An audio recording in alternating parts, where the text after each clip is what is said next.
What's going on, everybody? Welcome to ProperRoyals Live. I'm Adam for ProperRoyals, and that is Kai from Lucas Landon Royals joining me again. Thanks so much for being here tonight, Kai. How you been this week? Good. Thanks for having me again. Yeah, absolutely. You got some cool stuff going on. I'm gonna let you decide if you want to talk about that. We could make a show out of that in and of itself. So maybe we'll just leave it as a teaser. Let's get this out of the way, though. If you're not familiar with Kai, if you're not following Kai and Lucas Landon Royals, you need to. He's Lucas Landon Royals on all the socials except for Facebook, where he's Lucas Landon No Royals. Flirting with 5,000 on YouTube, and definitely has been at it. Definitely knows his stuff. I'm grateful to have you tonight, Kai. So appreciate you being here. Tonight's show, we got to talk about babies. I got a new clutch of babies. I'm pretty pumped about it. This week, a lot of content came out. I released the September coolest ball python in the world video. That is a clown stranger. Check that out on my channel, of course, ProperRoyals on YouTube.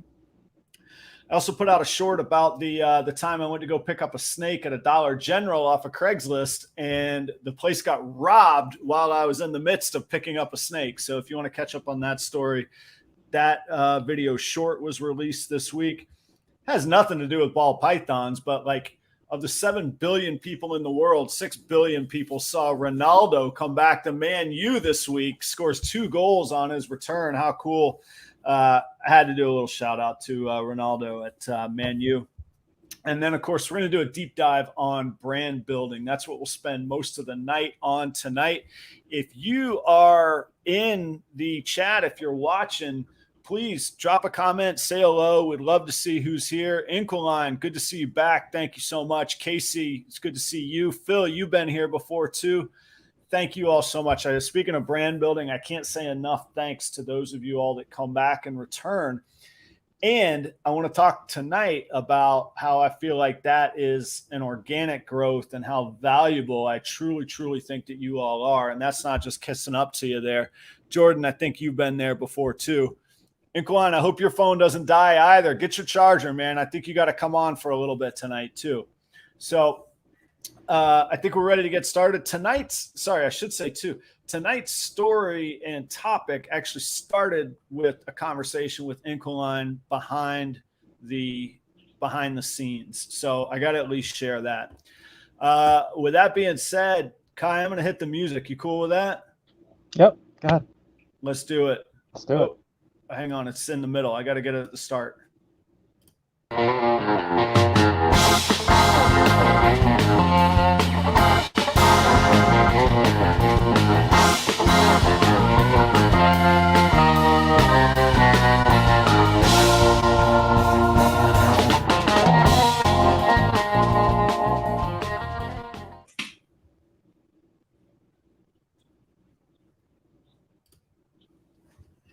All right, welcome everybody.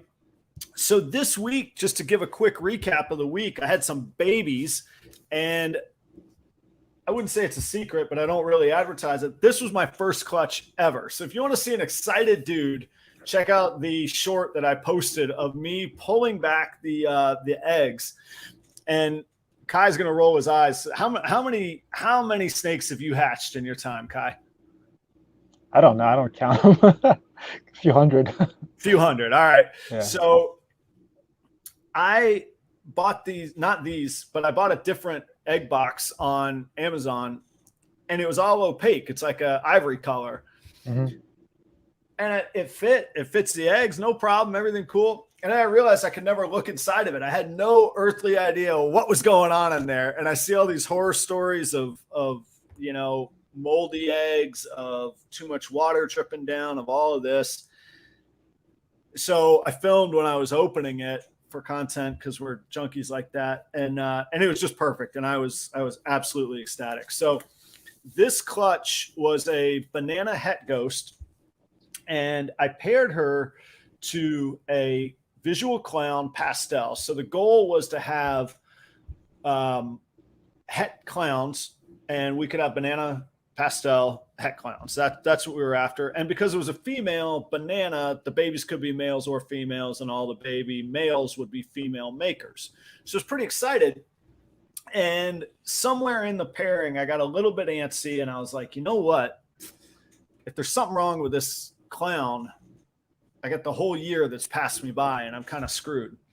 So one time I paired her with a Super Mojave, either het or visual ghost. I don't know if he's het or visual because he's all white. And sure enough, and then I got mad at myself. I was like, why did I do that? I want clown projects. I want clown hats. Boom. What happens? Who's the dad? It's the Super Mojave is the dad. So all of these babies are Mojaves.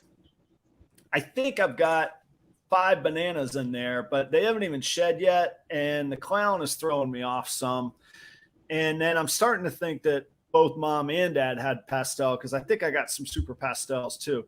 So it's a cool clutch. I haven't sexed them yet. And they are, these were born on, or these were pulled from the eggs. They'd all already pipped, which was cool on the 57th day. And everybody's good so far. I haven't seen any issues. So here is here's the pile of the babies. I've given them their baths. They're out from they came out of the eggs on their own. Did you say the banana was het hypo? Yeah. Okay. Yeah. So I've got banana ghosts in here, and the screen. I'm going to see if I can't get it to. Now it's trying to take pictures of me. That's cute. All right. Yeah, so I got banana ghosts, and a couple of them are pretty plainly obvious. Like when this guy sheds, I don't know how well it shows on the light. I don't think it shows very well at all. But like this guy's oranges are insane. I can see his oranges very, very clearly. I can't get it to focus on. Oh, like that's pre-shed, and he's that electric, you know. Like he's doing some cool things. And then there's like this one that I'm sure must be at least a Mojave pastel, but even out of focus, you can see how washed out that head is. So I don't know if that's a super, but again, they're not shed out yet. So anyhow, I'll be posting pictures of these on the Instagram, and you know, I'm sure I'll have more content on YouTube. But I'm really pumped on these, and I don't know which of these I'll be offering because my plans really changed. I had banked on het, clown, bananas, pastels, not all Mojaves, and I think I have 5 ghosts. But banana ghosts are so hard to, if you know any tricks on banana ghost identification, I'll be happy to hear them. Because right now, pre-shed, I got no idea on those things. So that is, those are the babies that I've got. So I'm pretty pumped on that. Of course, stick around and follow on the socials for that. So before we jump in, I'm going to put these babies back away on the rack because the snake or out here where I'm filming is about 75 degrees. Let me get them back warmed up. I'll be back in 20 seconds. Sit tight. Just a second, everybody.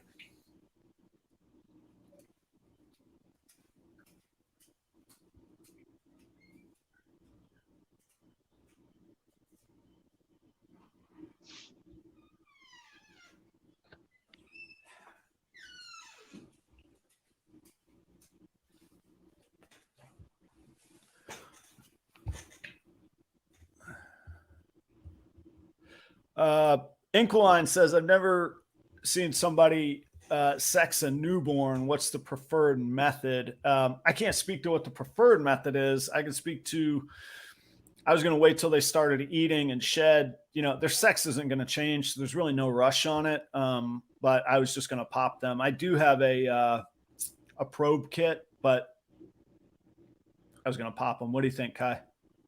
Just pop them. Just pop them. Just pop them. You don't have to wait. Once they come out, you can pop them. I usually do that. I mean, if you guys see my videos, I usually do an update video once they come out and cleaned up, and I'll just pop them on camera, and then I'll do it again. If they're female, I'll do it again, and then change their cards if I have to. And then I might do it again if I sell them, like right before I ship them out. Yeah. So it's just a guarantee. Obviously, you want to make sure that you got Yeah, the right thing. yeah. So Because it do you sucks when find, somebody. Go ahead. sorry, do you find, so if it's a male and you see the hemipines, you're That's in. done. Yeah, But if you that's done. don't, then you're double checking kind of thing. Yeah, I'll double check. I'll triple check, and then, like I said, I'll check again if somebody inquires about it or when I'm ready to ship it. Yeah.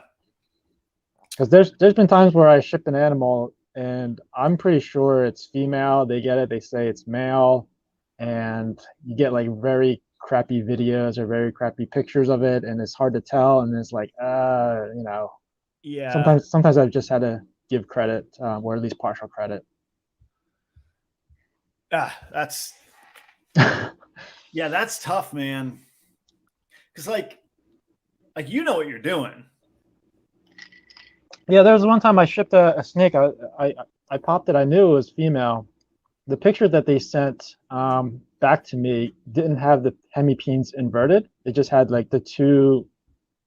It had like two darker, pinker spots, Yeah. and they had somebody from, I guess, a pet store do it, and she sent a video of the person doing it, like not up close, but from a distance. Uh-huh. But I could just see like she's squeezing in the wrong spot and squeezing too hard, and Yeah. I'm just thinking like, if you squeeze a female hard enough, Yeah. you'll Yeah. get something out of that too. Exactly. Yeah. It ain't gonna be male or female anymore.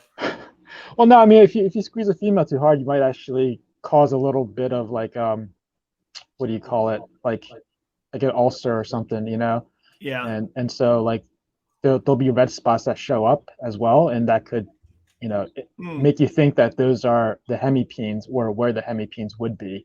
But I really wanted a picture of the hemipenes inverted so that we can see them clearly, but that just didn't happen. And, I didn't want to go back and forth on an animal. It wasn't that much anyway. So I Right. just ended up giving them the credit for it. Well, and probably to many of our points that we'll make tonight about brand building, if Yeah. so my history is running restaurants 25 years, and there was many a time where I was going to say I might have been wrong. No, I wasn't wrong. I know I was right. It wasn't worth the cost of whatever was in that salmon dish or that steak dish or whatever to fight it, not to mention the negative reviews or throwing off the rest of my team or ruining my day or my night. I just wanted the people to come back, So I see it as kind of analogous to that. Sometimes you just got to weigh those variables that don't necessarily fit on a spreadsheet of numbers where you go, what's better for this situation and this circumstance right here. So brand building, I was going to tell the quick story, but I will about Inquiline and I's conversation. And so why talk about brand building? To me, it's interesting, and I would love to get people's input. Kai made a good point. We were talking before the show. Just when you figure anything out, everything changes. So whether it's music, whether it's art, whether it's advertisement, certainly social media. I mean, 4 years ago, who would have thought TikTok was the way of the world? And now YouTube and Instagram are editing their formats to accommodate the TikTok user and the TikTok phenomenon. What's up, Ernst? Thank you for coming in tonight. You're new. I really appreciate you coming by and making a comment. So learning and seeing what's out there and what people are doing. And from a restaurant model, so my background for a long time was both running restaurants, but also the latter part of my career, the past 10, 15 years has been either reopening, rebranding, fixer-upper, et cetera, kind of operations. And specifically where I've worked, I've been at resorts where there's 3, 4, 5 restaurants on property, and you got to brand each one separately. So to me, and tonight I'm talking about a business brand. There's a personal brand. There's a way you conduct yourself. There's a way I would prefer to be hosting tonight in an undershirt that I've owned for 5 years because it's comfy, but it doesn't fit the brand of clean, tidy, we're the guy you want raising your snakes. So I put on a shirt that I think fits that brand better. So branding can go all the way down, and how you build that brand is important. And for me, on a brand, there's a guy named Simon Sinek. If Sinek, if you get off on this kind of stuff, which is really nerdy, I know, but I really love it. Simon Sinek, he put forth this idea that says you got to start with the why, and many people have said to start with the why. And what WHY, what that really means is, why are you doing this? So I was telling Kai earlier, ball pythons to me, I was at a crossroads of kind of my career. I was burning out a little bit. I knew that we were behind on print marketing and print advertising and print branding because we were still doing it, and we weren't doing this live streams, figuring out TikTok. I didn't know what TikTok was 18 months ago. I didn't. And then a pandemic hits, which threatened my whole industry and really decimated it. And my kid had a bearded dragon, and I wanted a ball python. So this was going to be the avenue for how I got through this time. And I could learn videos. I could learn how the outreach of social media works. And, to Phil's point, he says, I don't get it either, but how I learn is by doing. And in doing this stuff, in asking people like Kai to join me on the journey, and being willing to reach out and be a little bit vulnerable and learn along the way, I have just found incredible fulfillment of it. So that was my why. And the passion turned out to be the ball pythons and the incredible community and the incredible vastness of ball pythons. So, Kai, so far in your experience, what have you seen does the why matter? Does the passion matter? Is it all a business? What fuels you on your end? I mean, I think it definitely matters. Let's rewind for a second, because I often hear people talk about brand, and they think that just by having a logo, they now have a brand. So I think that's a misconception. That the brand, your logo is not your brand. Your logo is a trademark. Like, it's a trademark for your brand. And I think the why part is really important, because it's hard to explain. Like, what you're doing when you're building a brand, right? You have to think about how other people perceive you, not just like how you're acting, what you're doing. Yeah. That's building trust, right? Because if you Google like brand building, you probably hit upon the word trust, and I'm not making this up. I think somebody else said this. I'm just kind of regurgitating. Like the brand is built on trust, and there's 3 ways to build trust, right? And so I'll get into those 3 things in a second, but it's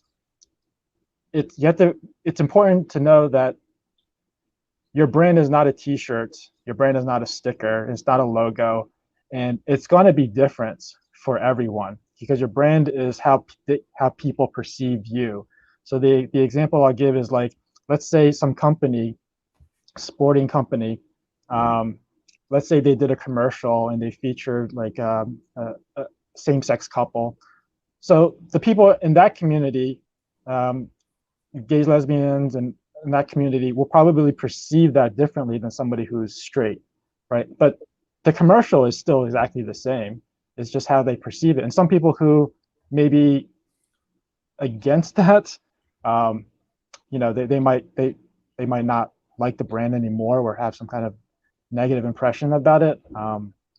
But like, the point is that the brand is different within each person. Well, yeah, and there's a reliability that goes with that. I think a good analogy to I'll jump to a conclusion here. A Subaru commercial featuring a same-sex couple might be in our hobby people that are really focusing on feeding videos. Whether I'm into feeding videos or not, it's a different perception than somebody. Let's say I'm not into it. I don't want to watch that video, or I don't want to watch that brand. But if I really want to see reptiles eating something, and that's all that they show, and then they do something different where they're, fly fishing, now they're off brand because those people went there to go see reptiles eating. Hopefully people come here to find intriguing content that's a little bit below the surface, and not just how do we make and enjoy ball pythons and care for them, but how do we grow as a community, as a business? How do we dream about the future and have ball pythons be part of that future? And so I agree with how it is, how it's perceived. And I also agree with the trust. And I think, so my first restaurant job was with the company Ruby Tuesday in the mid 90s. So at the time, Ruby's was at the top of the mountain of casual dining. And I remember in every Ruby's, you walk into the kitchen and the first thing you see is this huge sign, and it says, there is no quality without consistency. If you're not consistently producing, no matter what level, you can consistently be Kmart or you can consistently be, Lamborghini, but they're consistent at what they do, and their customers come to appreciate that consistency. So just like that feeding video people, if they're consistent at it, they'll find their niche. They'll find the people that want it. I don't happen to want to watch that all the time, but that is what people want. So, and on that level, my next bullet point was to truly, honestly connect with your audience or your consumer. The people consuming your content is your consumer. So whether it was my days at Ruby's and listening to what people wanted on a salad bar, or a high-end resort on the top of a mountain in North Carolina has a much different demand set than the Ruby's customer did. But truly connecting with the audience. And I cannot wait to get your opinion here. And I hope that, what people don't know is that Kai and I really don't know each other other than about an hour that we've spent together on video. You can see the full documentation of our full relationship other than about 3 behind the scenes messages. So I'll be interested here. And if I step in something, then I do. I don't think I'll give this away when I reach 1,500 followers, share and fire this thing out to everybody, and you can be entered to win a free snake, is a good way to build an audience, because you're not connecting with them. What happens when that free snake goes away? The exception, I would say, is if you have some method or game plan or business model of how you're going to convert those viewers. If they actually come engage you, do they just share the meme that you created or share the Instagram post and never actually engage with you? Then you've wasted all that energy, in my estimation. I could be wrong. There's got to be a genuine connection, beating metrics, beating the market, beating the algorithm. I don't feel like that pays off in the long run. That's my thought. Now, I'm the guy with 600 and change followers, and Kai's the guy with 4,000 and change followers. So now that I've put my 2 cents in, what's your 98 cents? How did you build how'd you build your audience? So I know we talked about this before. Like, this is actually my second, like Lucas Landon Royals is my second channel. The first one I didn't really do anything. So technically, like, Lucas Landon Royals is my first one. And I made a lot of mistakes starting out. Like, I wasn't very consistent, because I also was new to video editing. So like, I'm just trying new stuff, new content, and just trying to go all over the place. I think last year I was actually showing off my chickens in the backyard, which has nothing to do with reptiles, obviously. But like the thing with the giveaways and it kind of feels like you're buying subscribers in a way. Like, you're giving away a t-shirt, which I think is fine if you're giving away a t-shirt, if you're giving away, dry goods or stuff like that. What I don't like is when people are giving away a snake, and I've done it before. I've actually had 3 snake giveaways, just because a bunch of other people were doing it, so I thought it might be relatively safe. But the more I think about it, it became more of a concern for the safety of the animal, so I stopped doing that. Yeah. But as far as the subscriber goes, I did get a lot of subscribers by doing those giveaways. Did they? Do you feel that they stayed with you, that they were lasting, or not? Or do you know? It doesn't feel like they went away. It doesn't feel like after the giveaway, it doesn't feel like they just decided to drop and unsubscribe, because the number of subscriber count didn't drop dramatically. In fact, it just continued to climb, but not at the same magnitude as it was during the giveaway. But I guess the hope is, at least my hope was, to get a lot of subscribers to at least jumpstart the channel. And then hopefully the people who really do want to watch it, who really are interested in it, there's the ones that are staying. So those are like really the target. Other people who just come to try to get a free animal out of it, they're probably going to either unsubscribe, or they'll just not watch the video. They might just not have the notifications turned on, so they don't even care. Right. But yeah, the whole idea, at least for me, was just to get some subscribers, jumpstart it, because if nobody knows you, then nobody's going to share you either, right? Yeah. So that was really the idea behind it. And plus, like, I started mine around the same time Miguel started his. Obviously, he's doing much better than me, Miguel at AEP, and I think he even said it himself, like he was like the first or one of the first to do like snake giveaways and snake auctions. Mm-hmm. And then it became like this whole thing where everybody's now giving away animals because they're seeing that his channel is growing so quickly by doing that. And so like I kind of just followed the pack for a little bit. And I really mean a little bit, because I stopped after like the 3rd giveaway. Yeah. I kind of relate it to Groupon, and I have to apologize for just taking a pause real quick. KNC Geckos is, I'm going to use your first name, Kara. Kara is who I bought the mother of those clutch of babies from. Kara and I met up in North Carolina when I was living up there, and she sold me 2 really, really great females. If y'all are into leopard geckos, please check out KNC Geckos.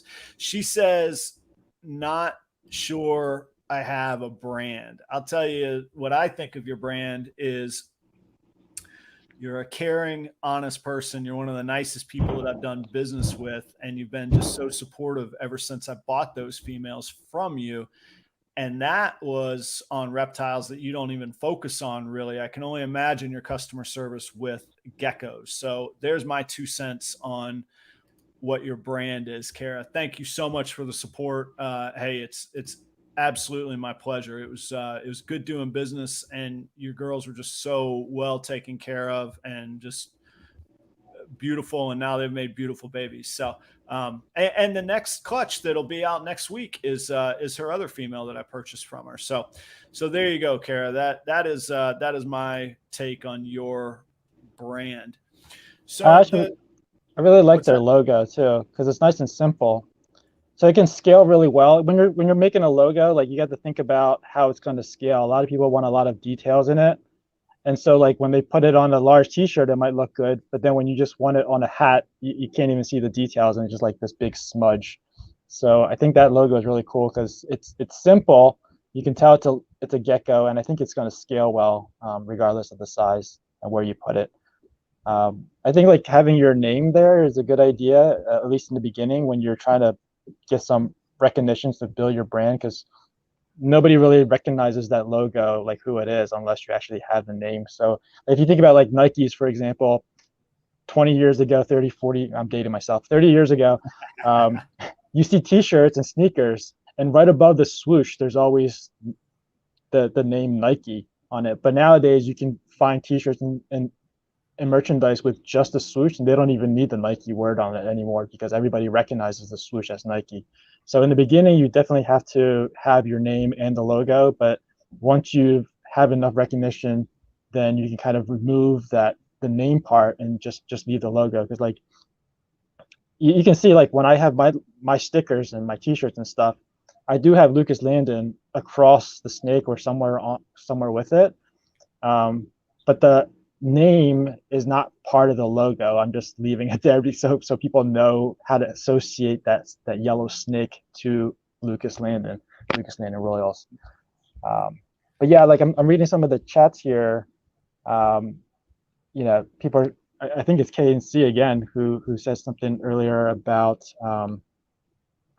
appearances are everything. Everyone judges you in some way. Soon first impressions.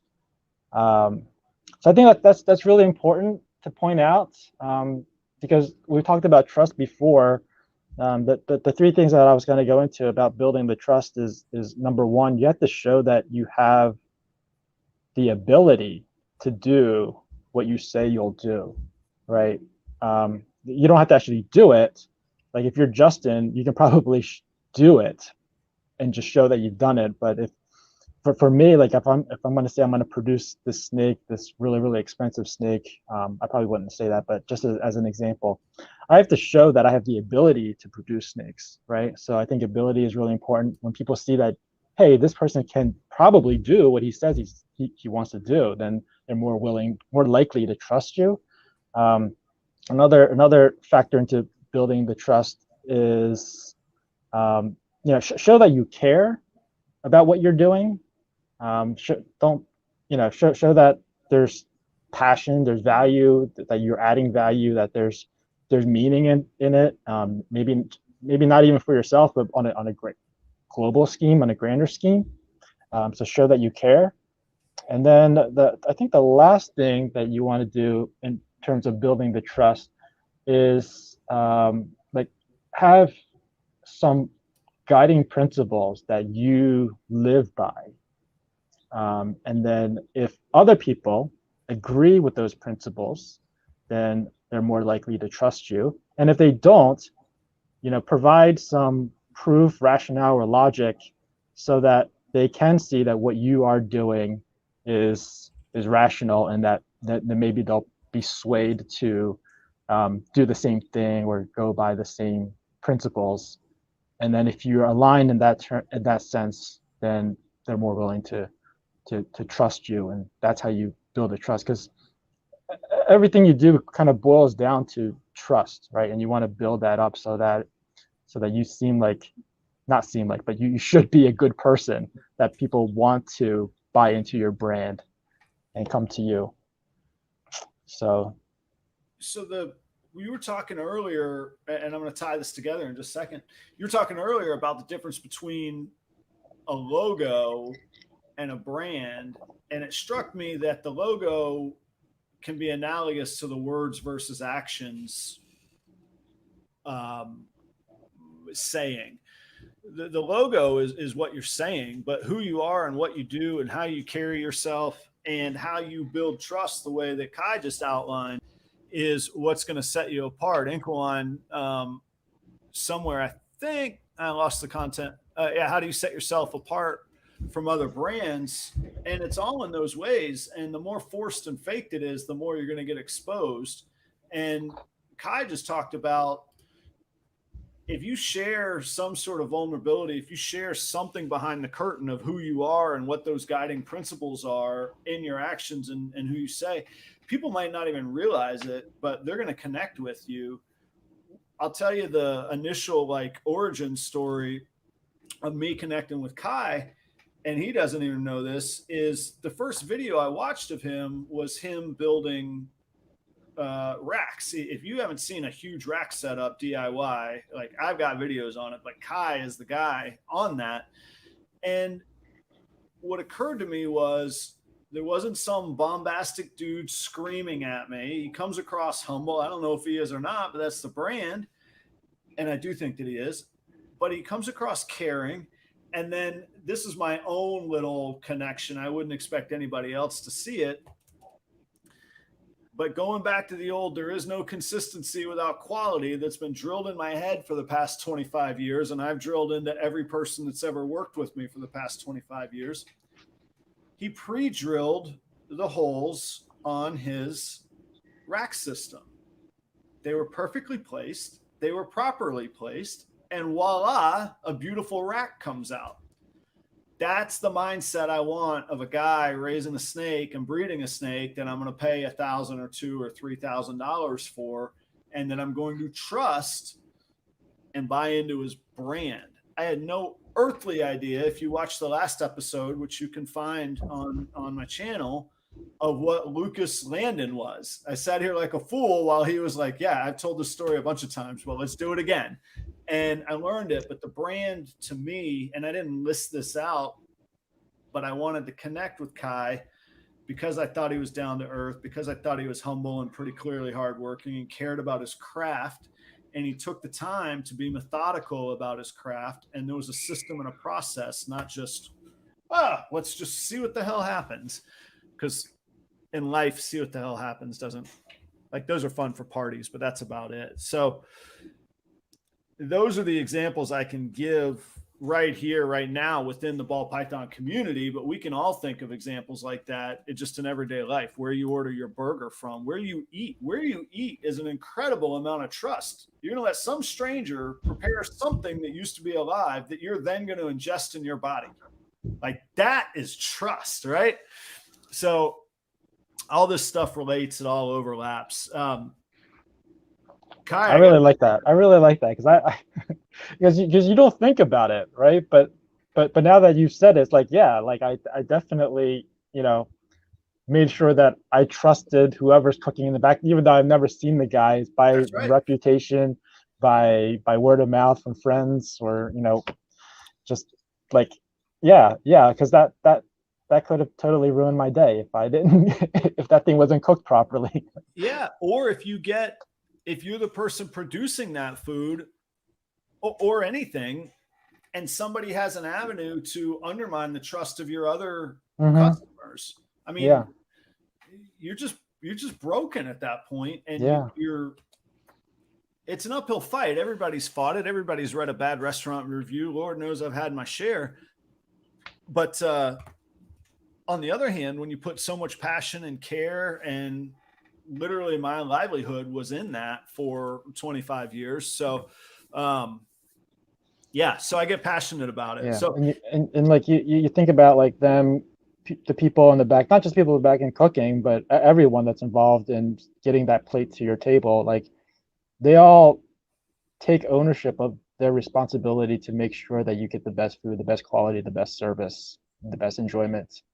And so like that's really important too, because you can take ownership of what you do. It doesn't have to be food. It doesn't have to be cars, t-shirts, products. It could be like, take ownership of the care that you put into, building racks and taking care of your animals and breeding them, and putting forth like the most honest material content that you can, and hope that other people will see that, and then, build that trust and have, because when you get to a point like you can't keep going out looking for customers, right? Because in the beginning, when I had 5 albinos that I didn't know what to do with, I can go to pet stores, I can go to friends and family members and whoever and chit chat with them, find a customer in the reptile section of a pet store, chit chat with them and see if they want to buy one of those 5 albinos, and slip just having 5 under the radar.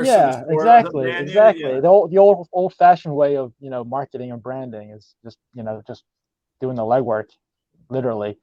But when you have like 200, you're not going to be able to do the legwork to get rid of 200 animals in that way. And so you have to find customers, but the better way is to let your customers find you, right? Like you like I said, you can't go out and look for 200 customers for your 200 animals that you want to sell. You have to get, I don't want to just say advertisement, because advertisement is just like sticking your logo in somebody's face. But you have to build your brand, like we're talking about, so that people will notice you. They'll again, we'll get back to the trust, have the trust in you to come to you. Because I have people now who, they say, I'm looking for this animal, do you have it? And I never even featured that animal in any of my videos. Yeah. So sometimes I'll have it and I'm like, hey, that's great. We can, do this transaction, but sometimes I don't. And it's like, sometimes I ask like, why did you come to me? This isn't even like one of my projects that I've ever showed. I don't even have this gene in my collection. Um, I don't say it like that, but I say it in a much more positive way. Right, but But that's a huge compliment and a huge show of trust. yeah, exactly. So yeah, like when you have to get yourself out there so that people come to you instead of you looking for the right buyer. So you raised a couple really cool points, and this is where I'm going to tie in the story with Inquiline. I hate to say it. I don't know if Inquiline is a he or she, and it doesn't matter other than I don't know what pronoun to use. So they reached out to me first. Thanks for all the support. They've been awesome to me on, particularly on Instagram, but I think you've been here for 2 or 3 of our live shows as well. So Inquiline reached out to me and said, "Hey, I want to know where to start. I want to know how to start. What are some things that I can start doing?" And I know that it was a John. It's a he. So John. And I said it was an oversimplified answer, but it was first just start and just I think I used the exact word honest in there. I said, John, just start and be honest. And what I'm about to make is a circular statement, but you got to start before you're even ready to start, because when it comes around to having a clutch where, Kai, you brought up a good point. I don't think any of us are just going to accidentally all of a sudden have 200 babies. But if I had 40, like you say, you ain't going to just go out and knock on door. You can't go door to door with pythons, man. People aren't into that. Like they might call the cops. It might have a negative effect if you go right, do that. Yeah. So you gotta, I think my mindset last November, I remember it was November when I posted my first YouTube video, and I started searching for, could I get ProperRoyals on Facebook? Could I get ProperRoyals on YouTube? And could I get ProperRoyals at gmail.com? And I got those, and that's where I started. And then I just started filming videos, and they're up there, man. If you want to go see some funny stuff, go to my very, very first few videos. They were terrible. They were on a cell phone, and they were good. You can make good videos on a cell phone. I just recently got this Canon M50, but I'm saying like 3 weeks, 4 weeks ago. Up to that point, it was just figuring out how to light differently, how to use my phone. And then Kai, you mentioned earlier about early video editing. Man, I didn't even know there was such thing as a split, man. I thought I had to like cut the piece, then put the whole clip on and cut down the next piece until I said again. I mean, I was spending 8-9 hours editing crap videos, but I had to do it to learn. And I leave it there to remind me of where I've come from too. And one day this show, I'm going to look back and be like, man, I started this show like I had something, like I knew what I was doing. And, it'll be that evolution. I'll have, I don't know, it won't be a pink light behind me or something. It is hard to figure out, Kwan, it is hard to figure out things by yourself. But on the other hand, you got to do it. And Kai, I think you said this was your second channel. Like, say one day you do figure it out and you don't want to be associated with the stuff when you didn't have it figured out. Fine, throw it in the trash. It's the internet. Just like get rid of it. It could be gone. Like it can go. So I would start with that. And this is as good a time as any. I have been reading, studying, starting, I don't know, maybe I'm just using it to downgrade my goals, but I don't think that I am. And Kai, it kind of goes to your point a little bit too about having your customers and being connected and trusting and all of that. And I don't know his name. I should have it in front of me. Maybe I'll put it in the description later or a link to the video. There's a guy that puts forth the idea, you don't need thousands of followers. You don't need millions. You don't need hundreds of thousands. You don't need to be, Mr. Beast or whoever else is cool. I don't even know. I'll just age myself if I try and say who's cool. You don't need that. He says you need 1,000 true fans, and he defines a true fan as somebody who will spend $100 on your brand every year. 100 grand gross. I'd be pretty pumped with that. I wouldn't be filthy rich, but I would be at the state I'm in life, where I'm at in life. 100 grand a year gross would get me very, very far. And that would be just fine. So I thought it became a much more attainable goal to say, let me drop all the facade. Let me not worry about if I have a negative subscriber count one day, because those weren't going to be the fans that would spend $100 a year.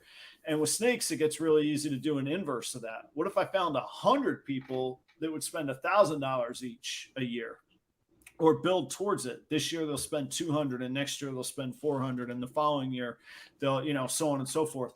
So that to me encompasses the trust, and encompasses the right people that you got to connect with, and encompasses the business part of it. And it makes it a much more feasible way to influence the market versus feeling like you have to be an influencer, So how many repeat customers you think that you run across, like whether it's percentage or raw numbers, or what do you think? Not as many. I would say maybe like 10 to 15% are repeat customers. A lot of them are new, which is good because a lot of the people that I first sold to were people who just wanted a pet. They weren't looking to invest in ball pythons. So I wasn't really expecting a lot of people to return, but some have. So most of them are new still. Like I said, 10 to 15 are probably repeat customers, and out of those, half of them are probably friends. Oh, really? Yeah. I don't think like friends from either before the first purchase or after the initial purchase, they became friends. Oh, cool. Okay. I think of my true personal friend circle in life. I bet 4 people know that I have a room full of snakes in my house. Yeah, how did you deal with that? Did you announce it, or did you try to keep it quiet and people just found out? Oh, okay. Actually, this is a funny story then, or a funny topic. So where I worked in North Carolina is also, hey, Casey, welcome back. I was confused earlier because we got KNC Mystic Mountain Morphs, and that's Casey out in Oregon. And then there's KNC Geckos, and that's Kara over in North Carolina. So, hey, at least we got East and West covered. Kara, meet Casey. There you go. So Kai was just asking, how did I deal with either announcing I was into the hobby, or hey, friends come over and, oh, by the by, there's a bunch of pythons downstairs. So I got to paint this picture properly. I did live there too, but the story goes, I was the restaurant director. I was the food and beverage director, which puts me in the executive position at a private, deed restricted HOA, largely retirement community in the backwoods of North Carolina, in a lake town. And I was one of the few people that worked there that actually also was a member. I owned a property there by design. I wanted to live on property. I was a real nut about my job. I still am. I just don't work physically there anymore. I figured out how to create a remote role. So I lived on property. I worked on property. I was the head of all food and beverage, event, and actually lakefront boat operations as well. And I don't say that to brag. I say it just because I was so engaged there. And speaking of brands, my outward professional brand was a guy that wore a suit and a bow tie every day. And to the point where people would see me in the local grocery store and they'd be like, Adam, are you all right? And I'm like, yeah, I'm fine. What's the problem? And they're like, you're just wearing jeans and a Stones t-shirt. And I'm like, yeah, that's what I do. So the point being, there was 0% chance I could let anybody in the community know, or this could not get out, that because I didn't even know, this was the kind of place that could, I don't know if they would, but that could their board members get antsy and all the members go talk to the board. And, you know, that guy down the street, he's got pythons and they're taking over the Everglades. And we don't know that it's not the same python, but this is a problem.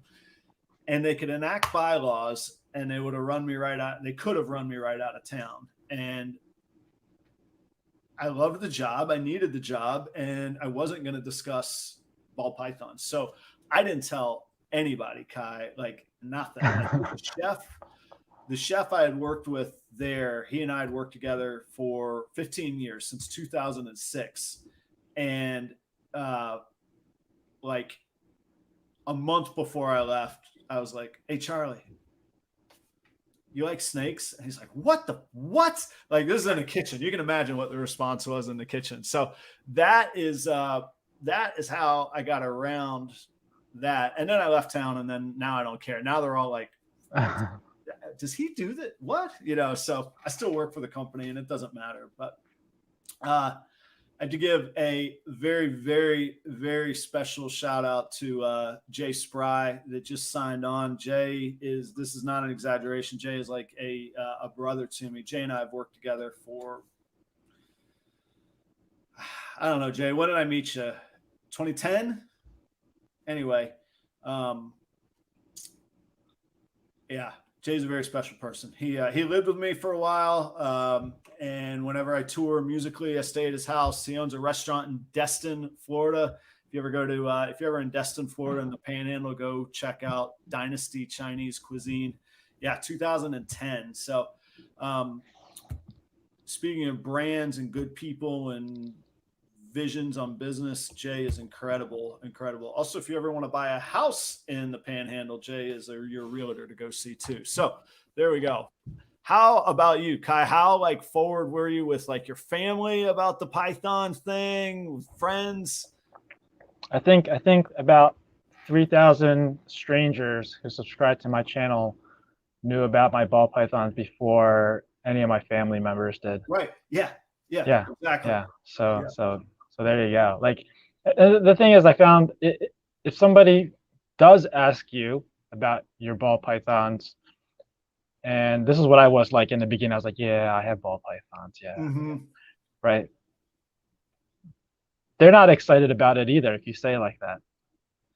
But if you're like, yeah, I have ball pythons, come look at it, they get all excited about it. So it's like, again, this is like you want to also not just build yourself, but also you want to build the community out as well to, like, you know, get more interest, get more, not followers. I don't want to say followers because that's for like Instagram and Facebook.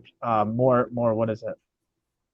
People who are interested in your hobby, who would continue that hobby, because you're not going to be around forever, but you want your hobby to exist for a very long time. So, you know, that having the next generation, these kids, seeing them excited about it, like, makes me even more excited and happy about what I'm doing. And so, like, if somebody does ask you about your snakes, they probably already know about it. So don't be shy about it.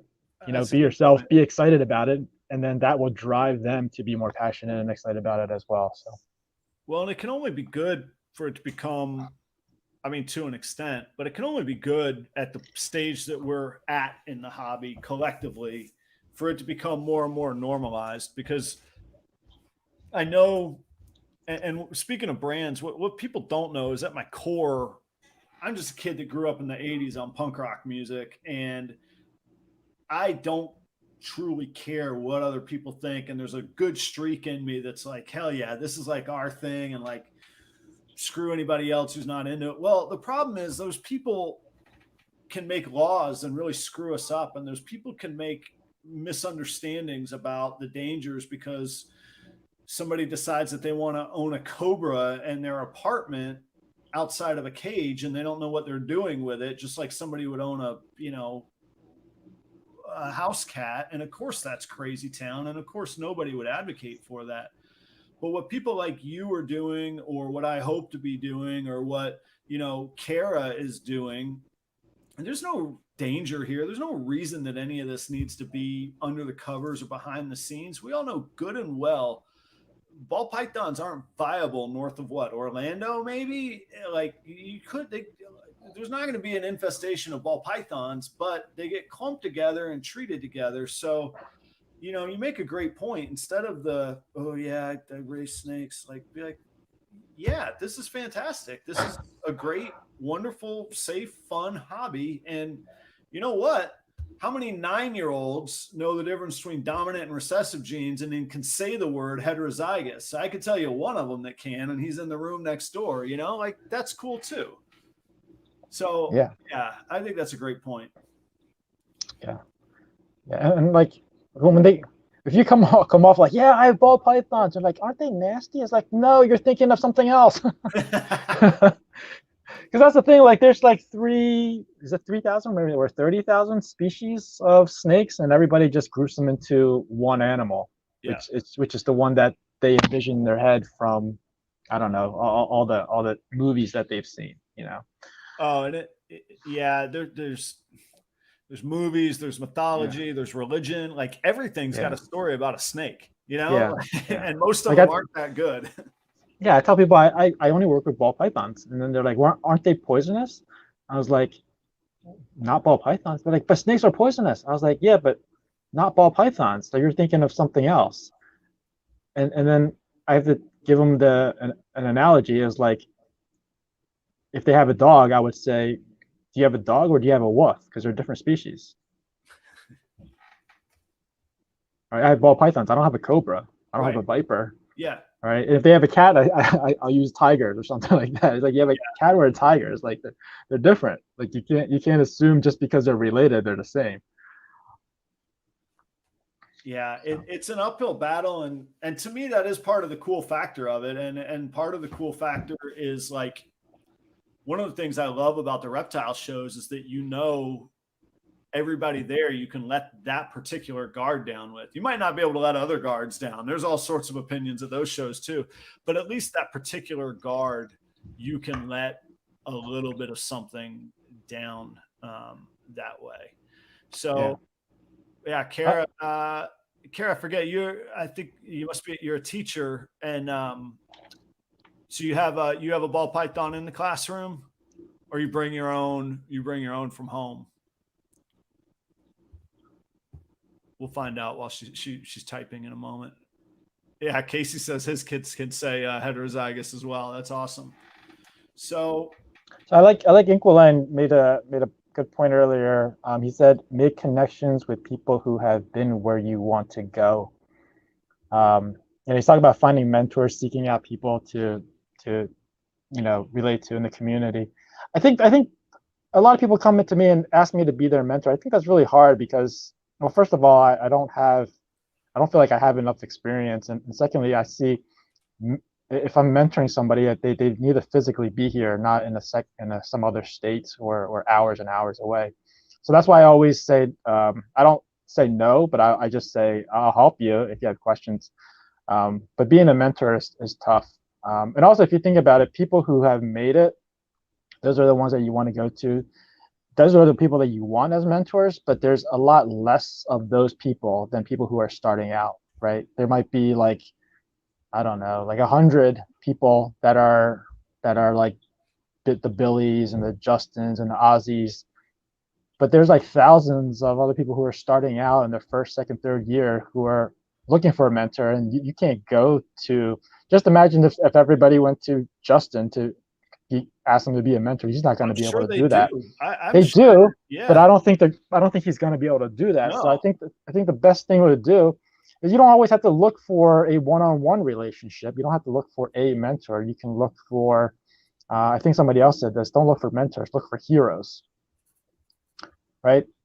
Look for people who you want to copy, in a sense, who you think you can relate to and just mimic what they're doing. If you like what they're doing, if they're doing it well, if they're being positive about it and they're succeeding, then just mimic what they're doing. And you don't have to have that one-on-one relationship. Just look for a hero, because it's much easier to look for heroes. And guess what? You can have like 10 different heroes and not just one mentor, right? So I think that's much easier to do.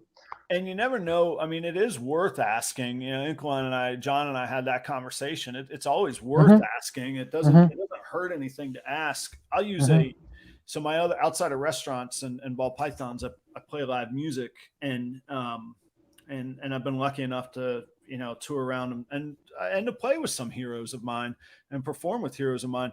But something from, I remember very specifically from the time I was 16, I made a conscious decision that I would figure out how to play with people that were better than I was.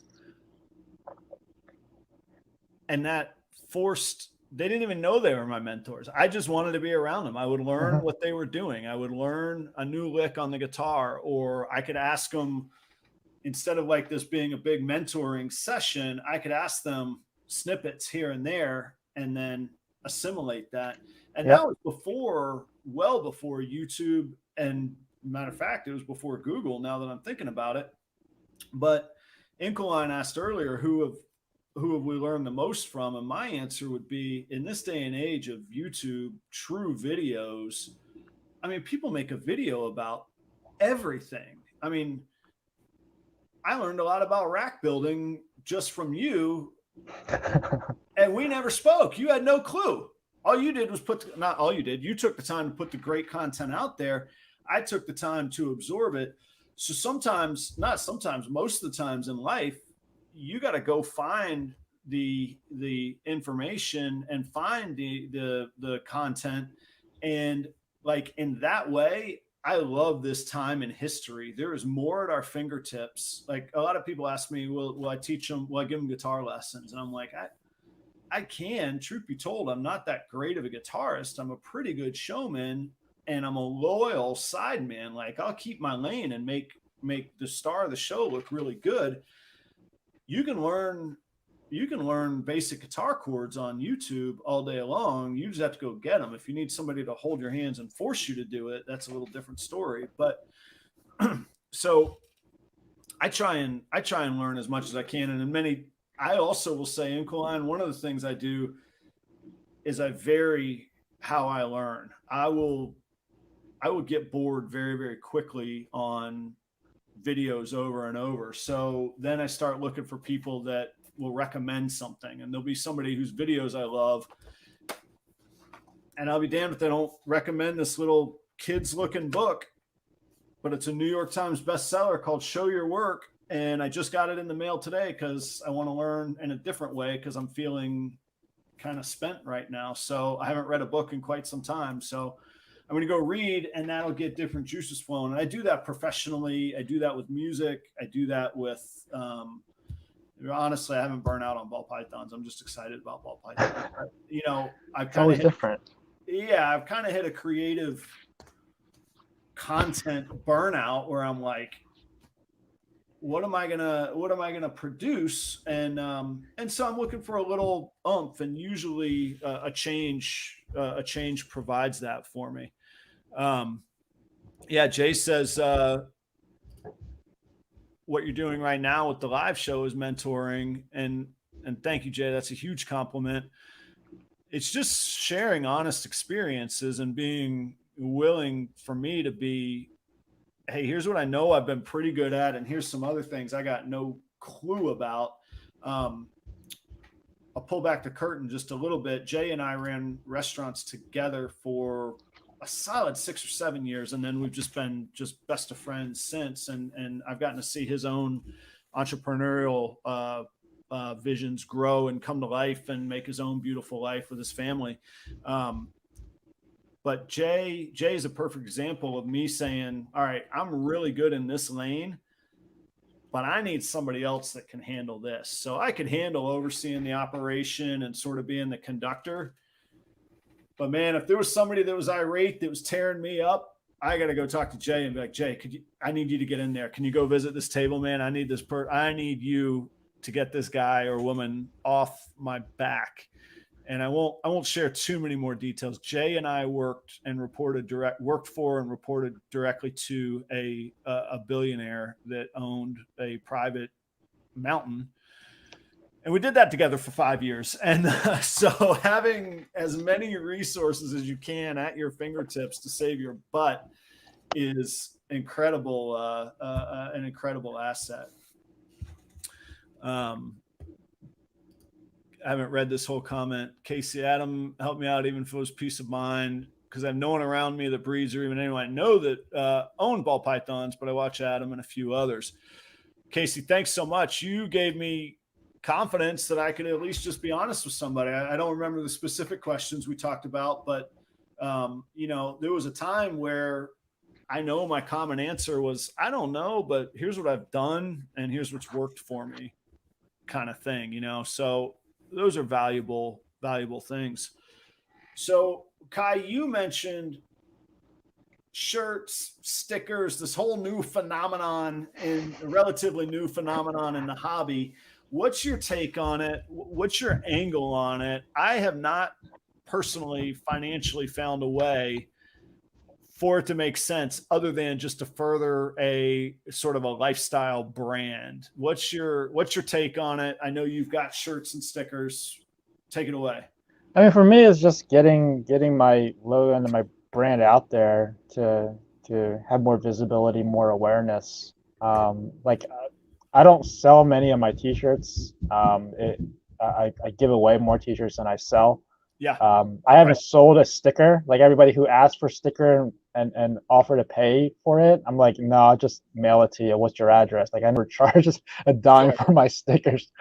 So yeah, I mean, it's just fun for me. Like this, I said it in the last one. It's still more of a hobby for me, even though like I would want to turn this into a business. Mm-hmm. But it's just fun for me right now, just making t-shirts. And yeah, it's like, it's not economical at all to make t-shirts. At least for me.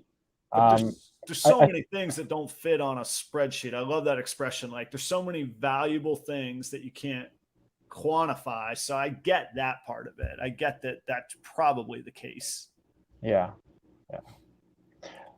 So how do you distribute them? Do you do like, so in the restaurants, we always have this, we call it a surprise and a delight. Like, do people know they're getting them from you? Like, if somebody buys a snake, do you just like, hey, I'm not going to tell you about it, you just get a shirt, or maybe you do tell me? So I'll tell you, I spent over $200 before the October 2019 Tinley, and I bought a bunch of t-shirts, all different sizes. I went to Tinley and I just pretty much just kept giving away t-shirts. Yeah. Right. To the point where like I still have 10 smalls in my suitcase. I don't know what to do with them because nobody wants a small or extra small. I'm the guy. So, I'm the one. You're a small? Yeah, okay. Man. I'll send you one. Pound for pound, I'm a bad man. I'll send you one, man. Send me your information. All right. But yeah, like on the way back from Tinley, because I went with some friends, so we went to like restaurants and we ate out like that last night, and we would just see customers. They're like, "Hey, were you at the Tinley?" They're like, "Yeah." I was like, "Yeah, let me get you a t-shirt." Nice. Yeah. Because they would have a kid. I'm like, I'll get your kid a t-shirt. Yeah. So, and then this year, I learned not to get smalls because nobody wears them, except for you. No, I will say I'm a natural medium, but I'll take a small. I'll make it work. Okay. But yeah, so this time around, I just got some large, a couple extra large, a couple mediums, and the cost is $20 each shipped. Like for me to get them, so that this way, if somebody does buy it, I would break even. But like I said, in most cases, I'll probably just give them away. And plus, like before I got that last order in, there were like so many people who wanted to do like t-shirt swaps with me. So I felt obligated that I had to fulfill that promise, because it's like been months since they asked me about it, and like they sent me their t-shirt and I haven't sent the t-shirt back. Oh, yeah, if they say, yeah, you got to keep that up. Yeah.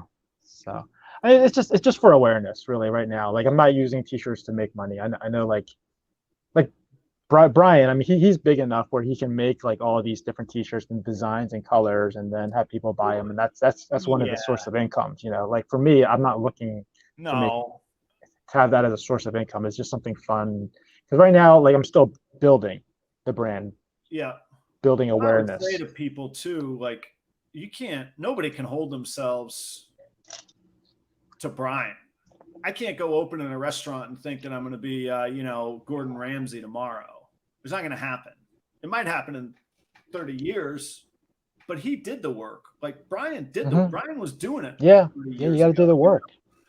So yeah. You got to put in the work. And you know, you talked about your relationship with Jay, you know, in the business. I think in the hobby, whether you treat it as a hobby or a business, I think it's important for you to have somebody to lean on. Like, and it doesn't have to be a mentor, it doesn't have to be a hero. It could be somebody who is at your same level, even a little bit above, a little bit below. It doesn't matter. Just have somebody there as support. And you know what? Like you're gonna run into issues. You're gonna run into, you know, you have hurdles along the way. But when you have relationships with other people, you're gonna run into less hurdles because the other person is going to tell you the issue that they have so that you won't have to run into that same issue. So you're going to be learning from each other. Yeah. And I think that's really important as well. Because in the beginning, like I was just by myself. I had 2 clutches. I don't know what the hell to do with them. Luckily, I met some people, bought some animals from some people who are local. And I just hit them up. I was like, hey, man, how do you get rid of these animals? How do you sell these animals? And so they were able to help me, and now they're good friends. Ryan and Ben from R&B Reptiles is who I was referring to. Oh, cool. Are they there in New Jersey as well? Yeah, they're in New Jersey. I actually bought my very second snake off of them. I met Ben at I think PetSmart, about 20 minutes away from me. So it's in between where we live. We both drove halfway, and that was like, he seemed like a really cool dude because everybody else comes and there's like, here's a snake, give me my money, and then they just take off. Yeah. But Ben stuck around to have a conversation, and then he invited me to a dinner afterwards. I was like, that's really cool. Well, they have these monthly dinners for like reptile people, ball python people. Huh. And so he told me about it, and he's like, why don't you come out with us and just hang out? So I was like, all right, cool. Yeah. So that's kind of like, I'm like that's great.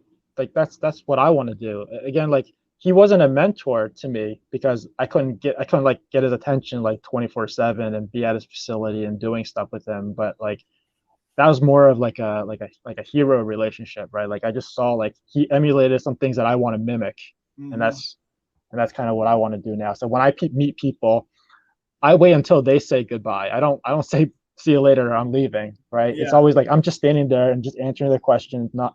And then I always ask, you know, do you have any other questions? Do you have any other questions? You know, feel free to reach out. And then I wait for them to end the conversation. That's fantastic. And I think in some ways it's a gift that can be practiced, and I do practice it and I do work at it. And then there's guys like Jay and maybe like you that are just so like that's second nature. Like for me, it's not.